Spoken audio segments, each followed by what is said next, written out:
Welcome, everybody, to the Liberty United Show. I'm your host, Jacob Oakes.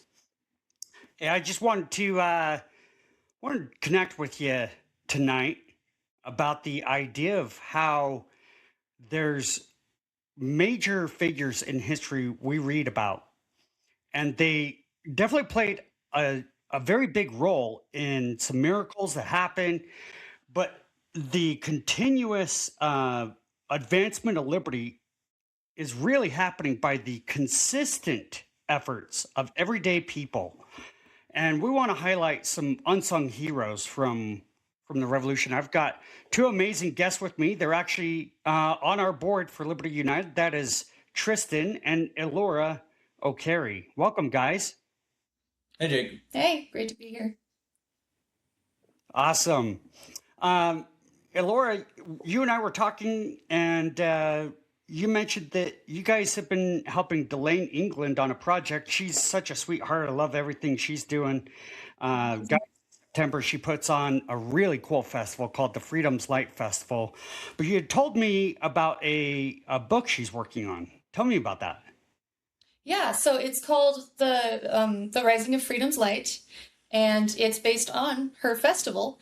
So every September during Constitution Week, she puts on the Freedom's Light Festival in Bountiful, Utah, and it's the recreation of colonial America, and it's all of these different characters that changed history by their actions or by the choices that they made during revolutionary times. And each of the characters that, like, everyone's dressed up. You know, we've got George Washington, we've got Benjamin Franklin. They're all dressed up in their respective costumes, and they've got this, monologue that they give off that they just like express who these characters were. And for years, I think decades, she said, Delane has wanted to put these records in a book so that people can read, not just come to the festival, which is also incredible to relive, but people can relive the story by reading it.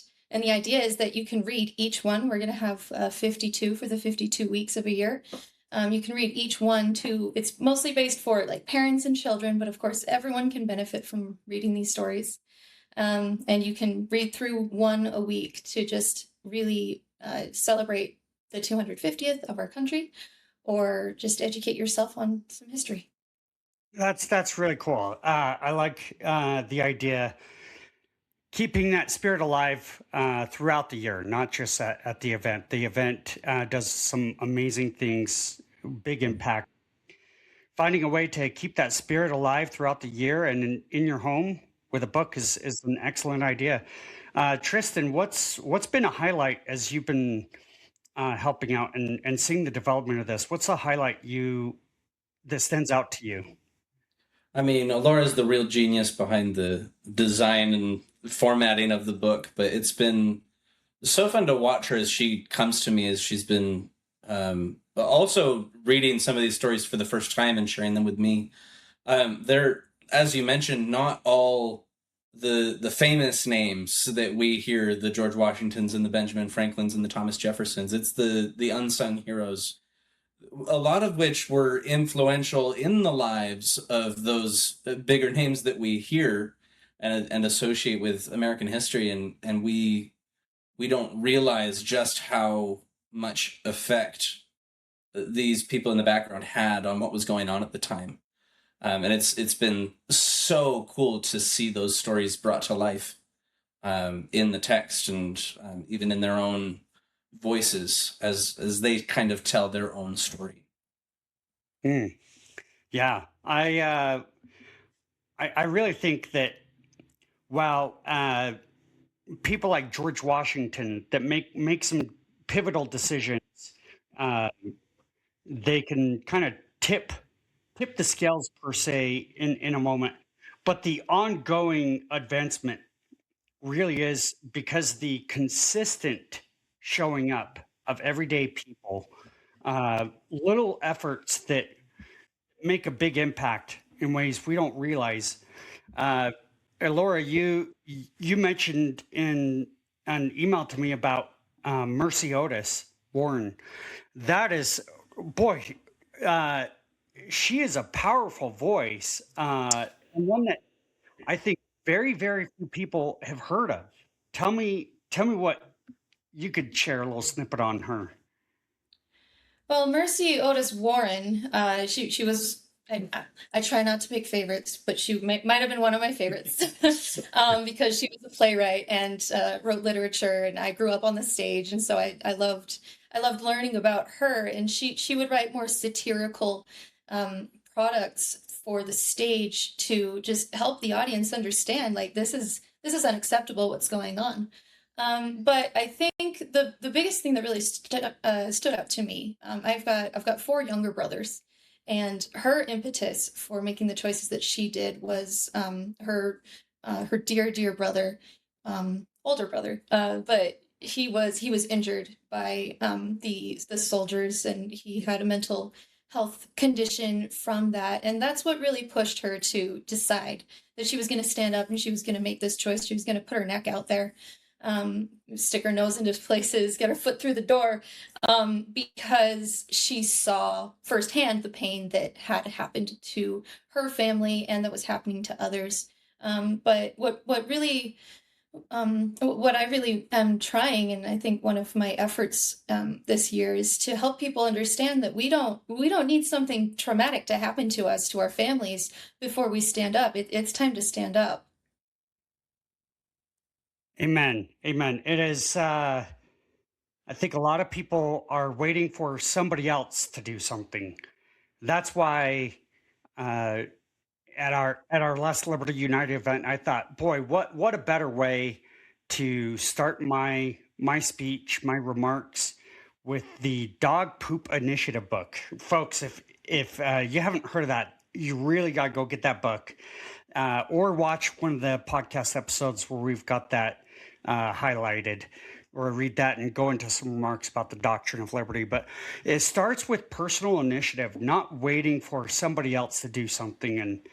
And a lot of these stories that are being compiled highlight just normal seeming people that decide, you know what, I want to play my part. Whether it seems big or not, I want to play my part.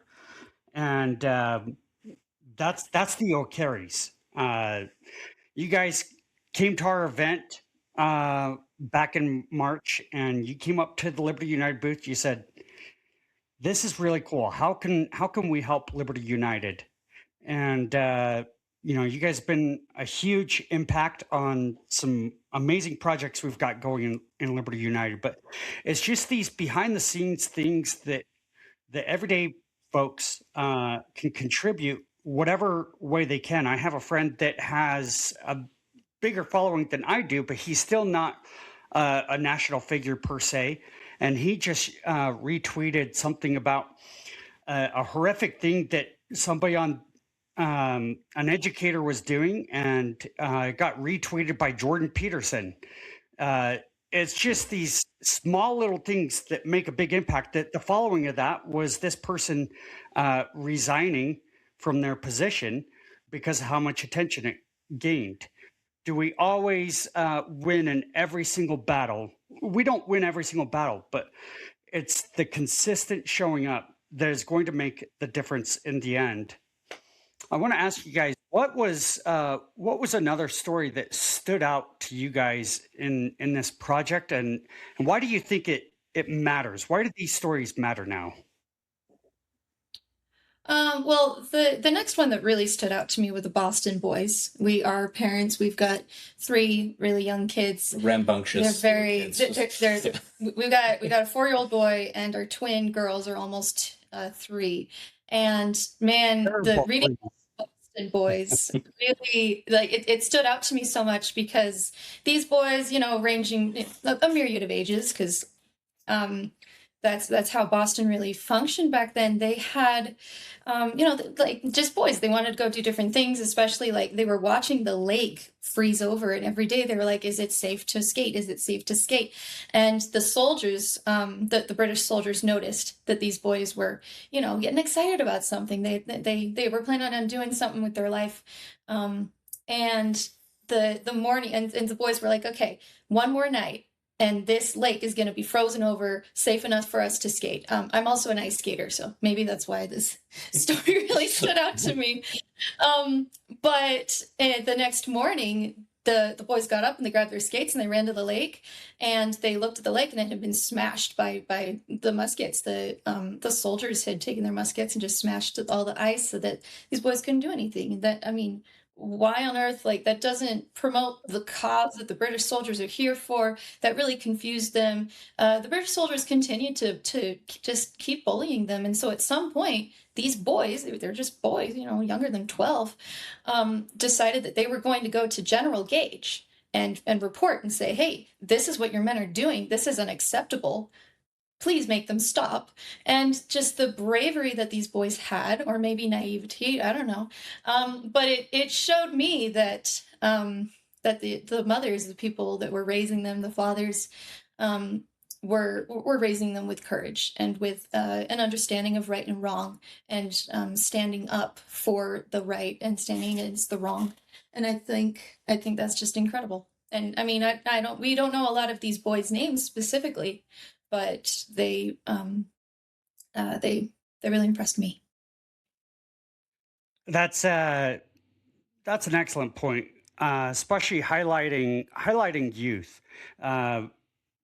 When you go to Liberty events, no matter the organization, whatever the function is, there's a typical demographic right now, and it's actually kind of flipped from what used to be a demographic that used to care, be very passionate about liberty.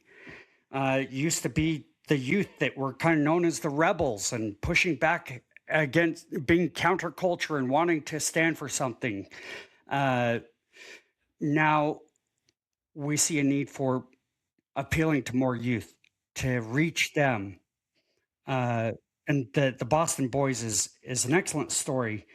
Tristan, what do you think is something that we could take away right now from the Boston Boys, or some of these other stories that we're hearing about in this book coming out? Well, I mean, I think probably one of the largest overarching themes is just having the courage to say something. And it's not that hard. And I think it just generally, as we've been trying to get more involved ourselves, I've realized that it hasn't actually been that hard. And this has been something we've kind of talked about throughout our marriage, of like, hey, we want to get more into this scene and stay informed and try to keep up on stuff, and then we just kind of didn't for a while. And then we ended up, Laura found some moms and they were talking about some things. We got invited to the Freedom's Light Festival, went to that. It was really cool. And we just asked, like, well, what else can we do? What needs to be done? And then all of a sudden we're just overwhelmed. So I kind of got inducted into the community real quick, and now we're involved in all kinds of different capacities, including with Liberty United. And I mean, we found out about you guys because of these other people. It's just one connection after another, and it wasn't that hard. We just had to speak up and start asking questions, and from there's so much that can be done. And now, I mean, here we are. This is kind of part of that, having courage. I don't know that everyone out there wants to go and be on a podcast, but there's so many little things that we can do to speak up, and if we stay quiet, then things either don't change, or they change in ways that we don't want.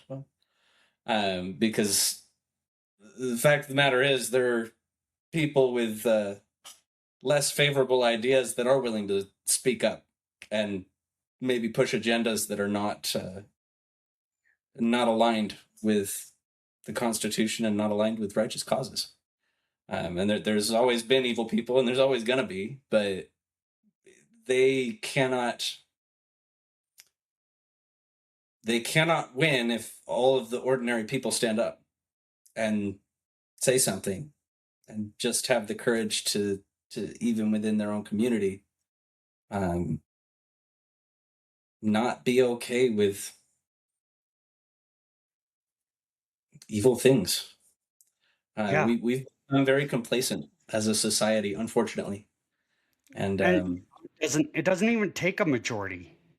It No. doesn't take a majority of people. The most revolutions are 1 to 3% of the population, but right now we don't even have 1%.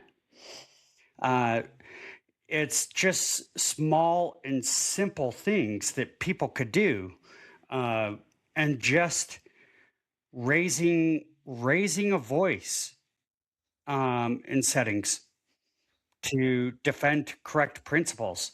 And it doesn't have to be yelling and screaming. It's simply just saying, no, actually, no, that's not correct. That's not the way things should be. Um, Absolutely. just these simple acts. Well, I think the biggest thing we learned is there is not a shortage, at least in Utah, of opportunities for just ordinary people to get involved. I think, and I know I had my own like, well, I need to be an extraordinary person to like go make it. I need to be like the George Washington, so like that's not going to happen, and it's fine. But I'm just not going to do anything. But like I could be Mary Otis Warren. I can raise a child to be a Boston boy. Like, and those kinds of actions change the world. I can be a sister leading just an ordinary life, and maybe my brother is Benjamin Franklin, and I'm writing letters to him, giving him my thoughts while he's forming the revolution. Like we can just speak up, we can just exist, but stepping back, which is what we did for so long. So I mean, we got really hit with our major loss last year, and it made us realize that we wanted to step up, and we were like, we don't even know how. I had one connection with a mom, and so I reached out to her, and she's like, well, you can come here. And I went to this convention, and then I had all of these connections and all of these people being like, what? Someone in your demographic who's interested in getting involved and speaking up. That's unfortunately really rare, and we'd love to have you. And again, there's not a shortage of opportunities for not just people of our demographic, but everyone to step up and be active citizens and to educate yourself on how to vote better, how to go to convention, how to be a delegate, just be a participant in what we're doing. You don't have to be an extraordinary person or have to get into a, a book to do that in some major textbook. You just need to change the world by making a good choice. Well, and that said, I think with our demographic, particularly in the last few years here, has just been suppressed and kind of snuffed out. They're so caught up in either work and school. I think that's probably the 98% of the friends that I talk to, as we're like, hey, how you doing? Just work and school. And I'm like, you got anything else going on? And Yeah, it's not that right. those are bad things, but their heads are down, and if you just look up, there's a lot going on. And we don't want to, at the expense of not being able to keep food on the table. I get it, but there's work to be done, and all of the things that are keeping you down, like you got to look up to do something about it, or it's not going to change. Yeah, And so I think a lot of our generation is just they're tired and they're scared.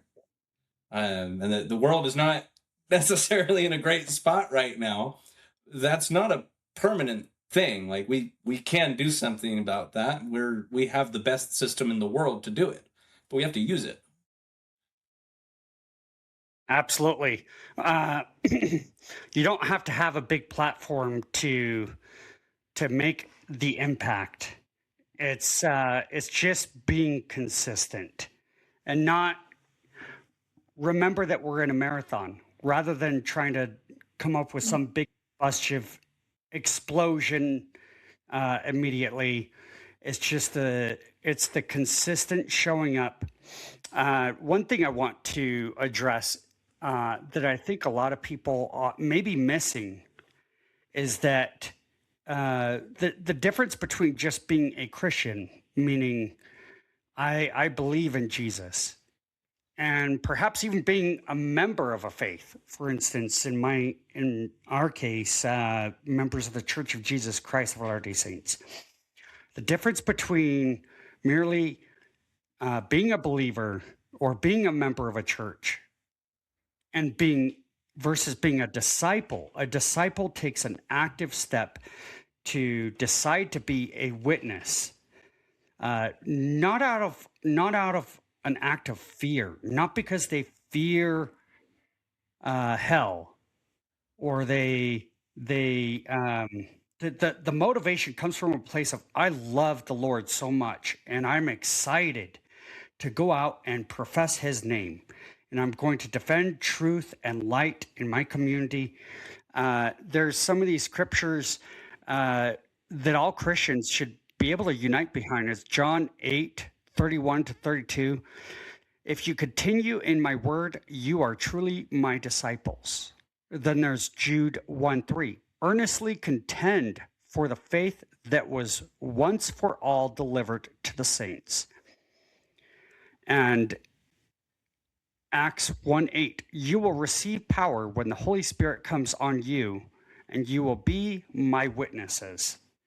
It is truly a gift, an opportunity, and a pleasure to witness of Jesus Christ and of true principles of truth and light in our community, to advocate for living by these principles as a society.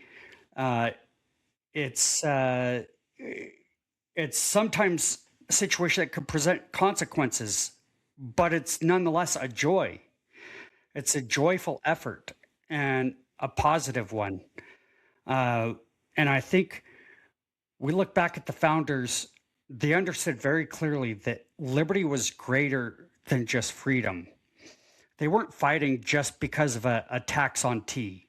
They were pursuing something greater, and that was liberty. They wanted an empowerment for this nation that was a blessing by God by orienting ourselves with divine law.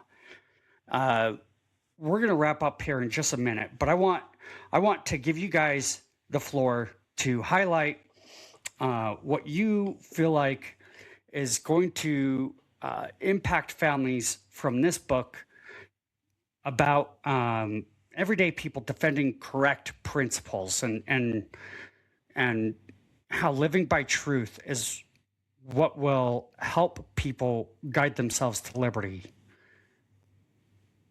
Well, I don't think there's anything more inspirational than reading the stories of people who made choices that we are benefiting from. 250 years ago, these people in this book made choices that are dictated in the book that led us to have the liberties and the freedoms that we live and take really for granted, and that we can. It's nearly, unless I feel, unless you've sacrificed time or the life of a loved one, or time or your own life in service of this country, you can't quite understand the sacrifice that was really made in the revolutionary times, and we benefit from that so much. We're living under the shade of a tree that was planted 250 years ago, and I feel like we as a community are really starting to take that for granted, and we're starting to forget that the seed even needed to be planted in the first place. I think some people are becoming resentful of the tree. Sure. So I feel like reading this book, we can be inspired to think, wow, this person made a choice, and I am an active participant in the benefits of this choice. I wonder what kind of choices I can make right now. So maybe 250 years ago, someone can be still benefiting from that choice, because we never know. And I think one of my favorite lines that it just hit me, and I wrote it down, and I was like, that hurts me. But I believe it's at the back of the book, and it says, the next chapter is always unwritten. When I look at some of these stories, these lives of the individuals in the book, I don't think any of them arrived on the other side well rested. I think they were all exhausted in pursuit of this cause. And what a blessing it is to exhaust oneself in the pursuit of liberty and in the pursuit of Christ. These were God-fearing, good people that dedicated all of their time and energy to giving us what we now enjoy and again take for granted. Elora shared with me the other day that just this concept that my greatest fear is arriving at the gates of heaven well rested. I want to go exhausted, and that really resonated with me. And I think that these people absolutely embody that principle, that they're going to give everything, and we, if we want to keep this, it's going to require work, and we're going to be tired, but it will be worth it ultimately. Just as living righteous principles will ultimately be worth it. Well, there you have it. They gave everything. They gave their lives, their fortunes, and their sacred honor. I appreciate you guys coming on and sharing that it's these everyday folks that just through consistent efforts are making that impact, and they gave their everything in the revolution, and we could do the same today. Folks, you've heard it here, the Liberty United show. It's your consistent efforts. Just take initiative, asking what you can do, and it's a joyful effort. It requires some sacrifice, but we can all do something somewhere, and it's a joyful cause to join.